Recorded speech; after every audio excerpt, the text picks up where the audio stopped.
All right, you've been listening to the George Wilder Jr. Show on Blog Talk Radio. What time is it? 6:30, 6:31. All righty, let's go to the phone lines. You are on the George Wilder Jr. Show. Go right ahead. Hello, I'm Gleb Tsipursky. I was scheduled to be on here. Yeah, of course. I know. All righty. And you're going to be talking about you are a disaster avoidance expert. That's right. That's right, George. Okay. Tell my audience what, kind of give a little bit of detail and give us a little bio of yourself. Happy to do so, George. And thanks again for having me on the show. So my expertise, No problem. my background is in disaster avoidance. And that comes from behavioral economics. How do we make decisions that help us avoid disasters in politics, in business, and in other life areas? There are many people don't realize that the most fundamental things about their lives are essentially the decisions they make every day. They determine everything that we do. And we don't think nearly enough about our decisions, from decisions like who we elect as president to what kind of breakfast we will have.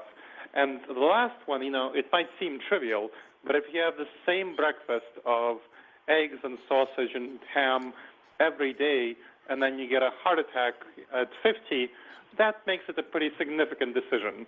So those small decisions, those small daily decisions build up.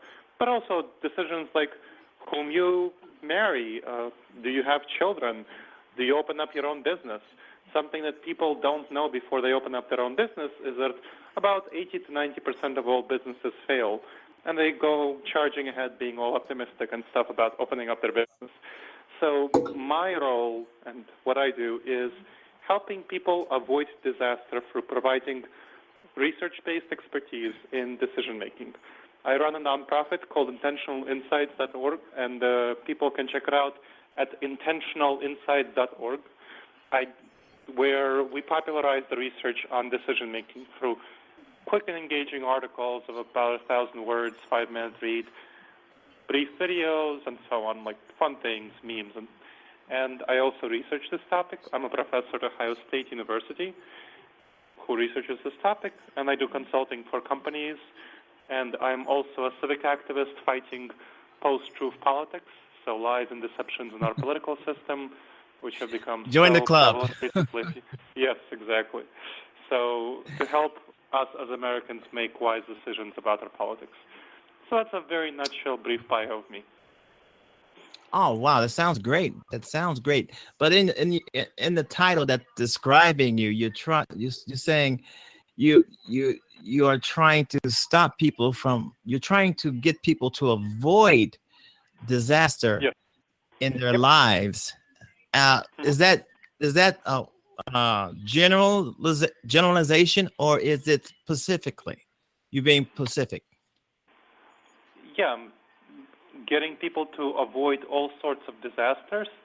Okay, that's what I was trying to get at. Getting people to avoid all kinds of disasters, no matter what it is. No matter what it is. No matter what it is. That's what I was trying. No matter what it is. The same factors that cause us to make a bad decision about our breakfast cereal is the kind of factors that cause us to make bad decisions about politics or business or relationships, because it all comes from within ourselves, within our minds. So there are a number of thinking errors that research shows that we all have that cause us to make poor decisions. One of them, very famous one, is called hyperbolic discounting. That's a fancy scientific name for basically saying that people tend to prefer short-term rewards over larger, long-term ones. If people are asked in studies, would you take $10 right now or $15 in a year? Most people would take $10 right now. Well, $15 in a year, that's a 50% interest rate. You get 5% in your bank. That's a very irrational, illogical decision from how people should actually act in such a way as to maximize their benefits to themselves. But that's what people do. So how would Go ahead. So how would you get people to try to avoid that kind of disaster? Excellent. Yes, so one of the ways that we do so is have people imagine the long term in a year from now. What Yeah. happens if you keep Yeah. eating that same breakfast of, cereal, of, eggs and cheese and ham and so on? How high will your cholesterol be? That's kind of an easy trick, mental trick to do that. What will happen if you keep orienting toward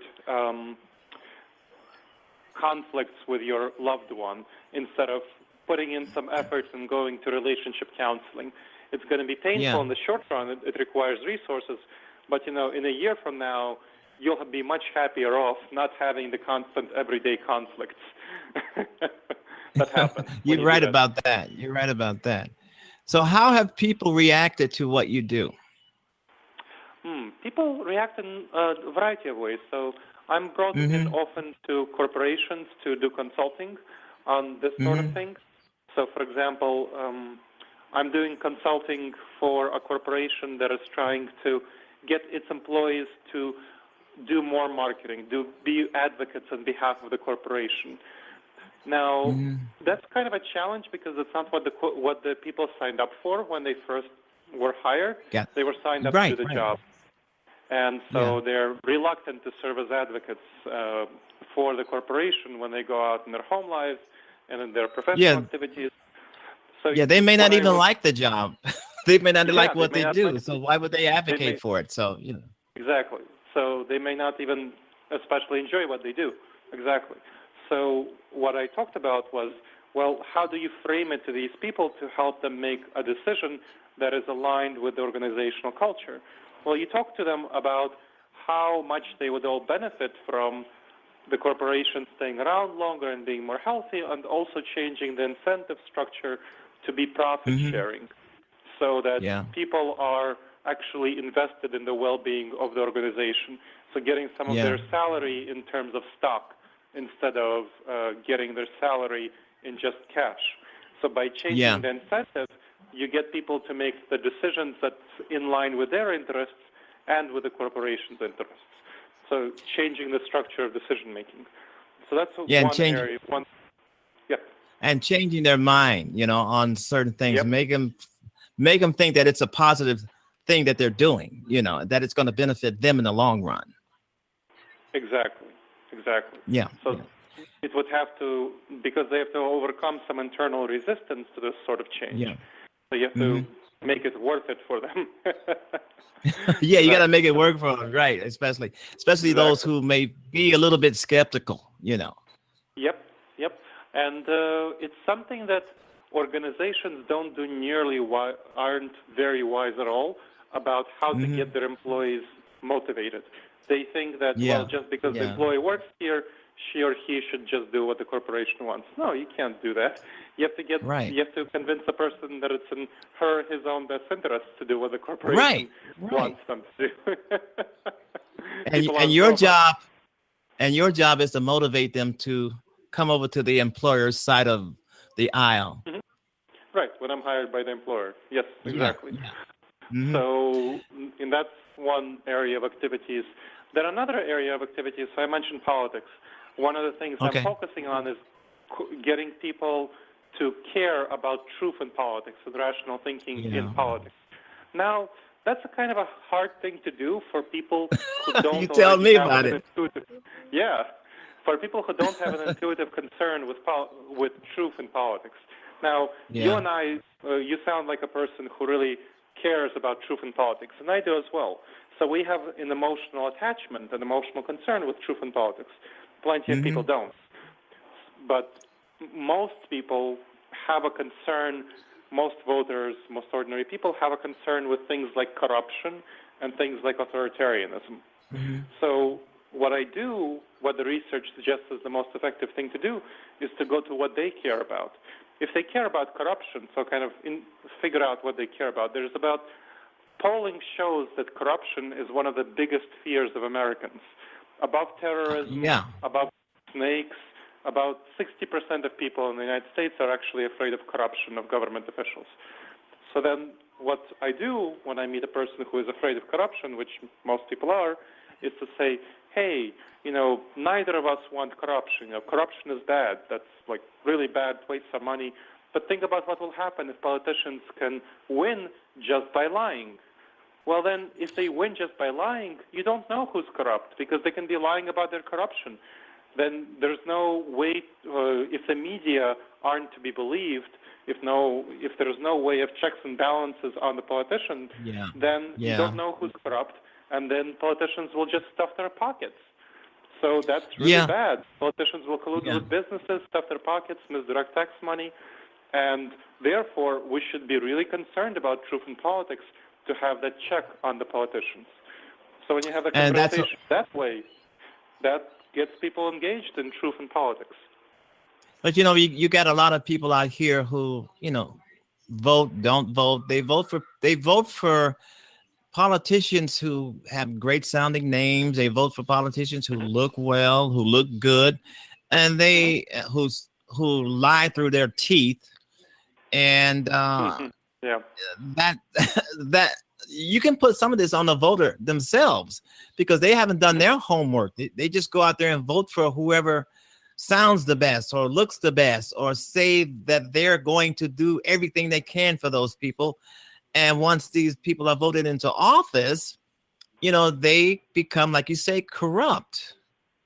So you talk to people about this to try to get them to avoid this other kind of disaster. Yes.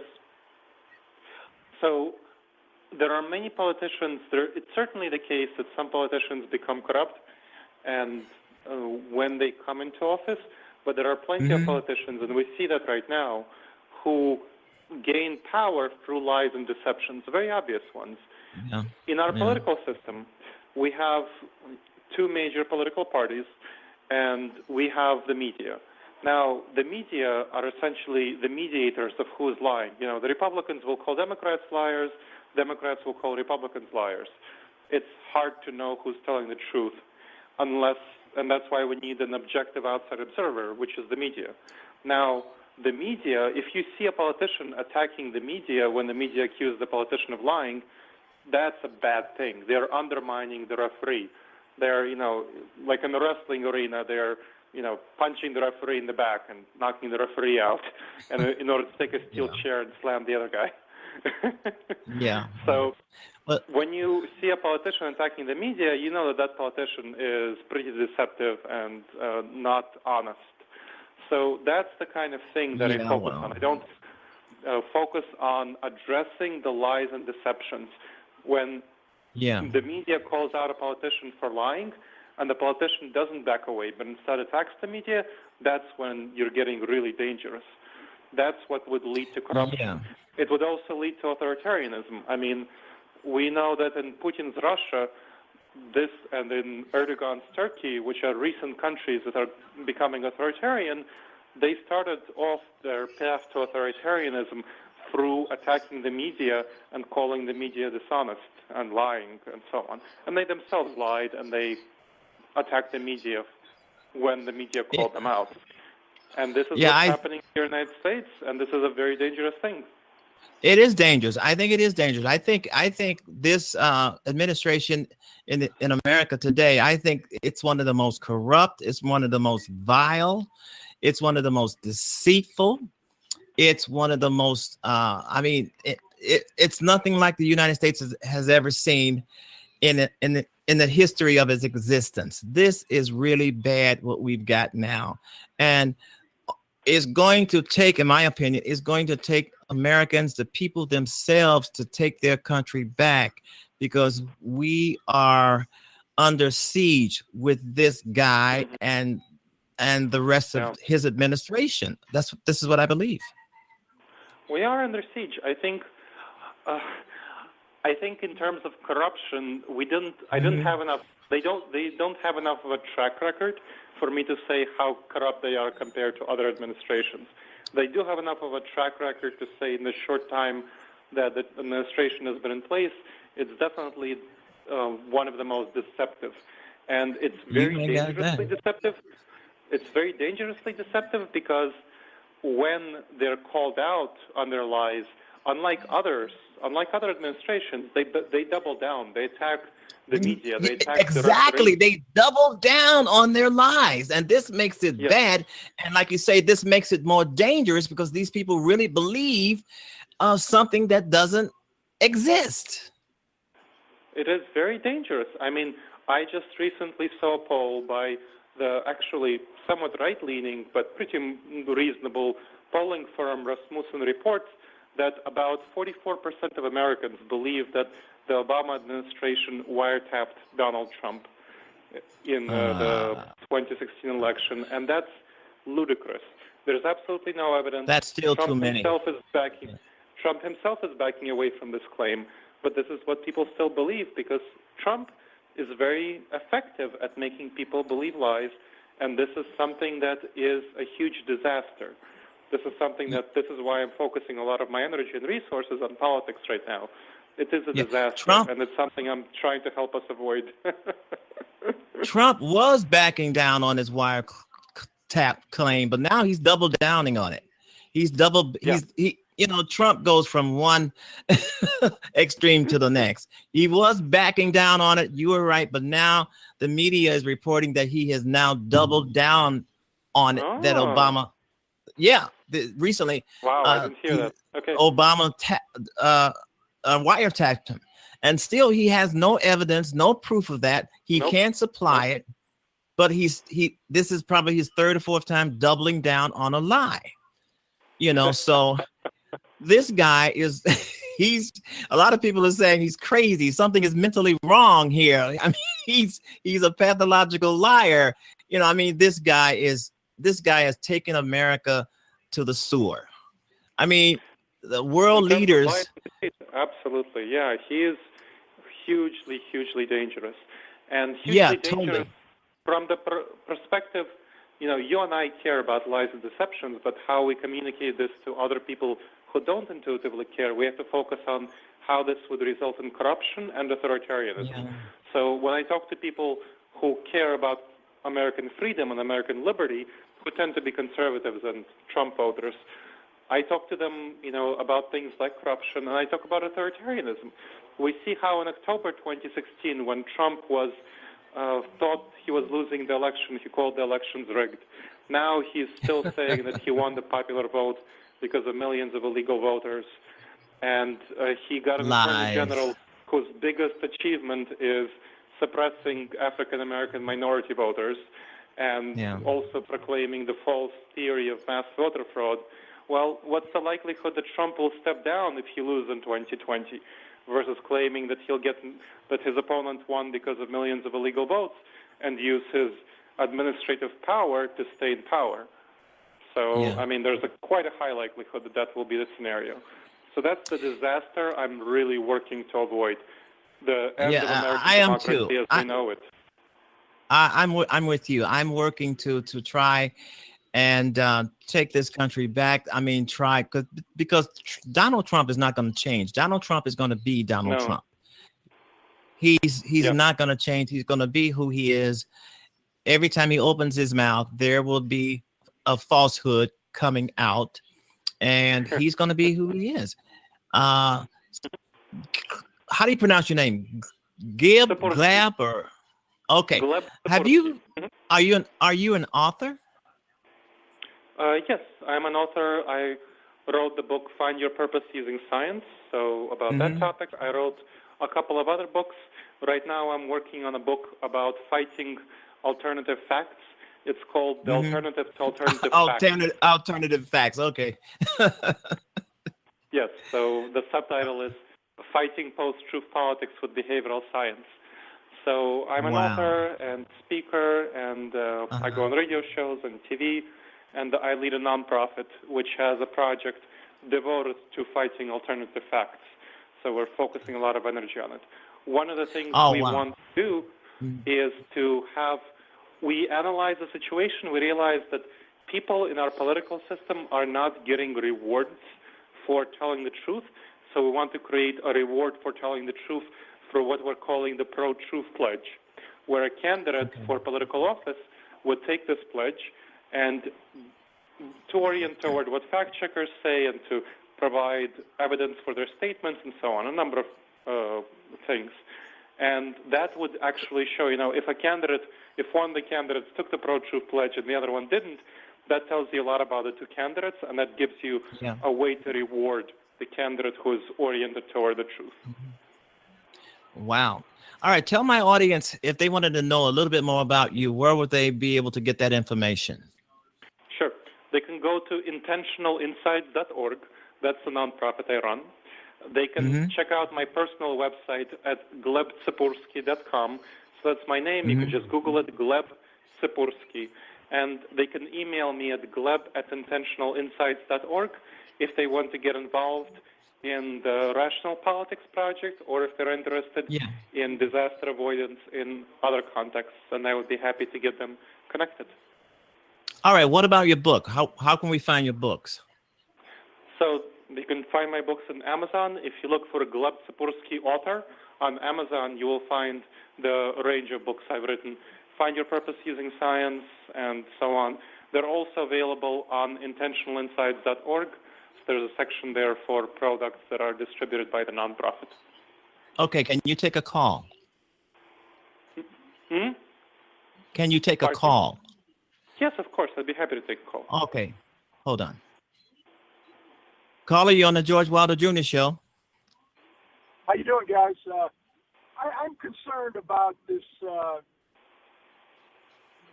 quite frankly, a fascist and a Marxist move towards censoring free speech by calling it fake news or alternative facts.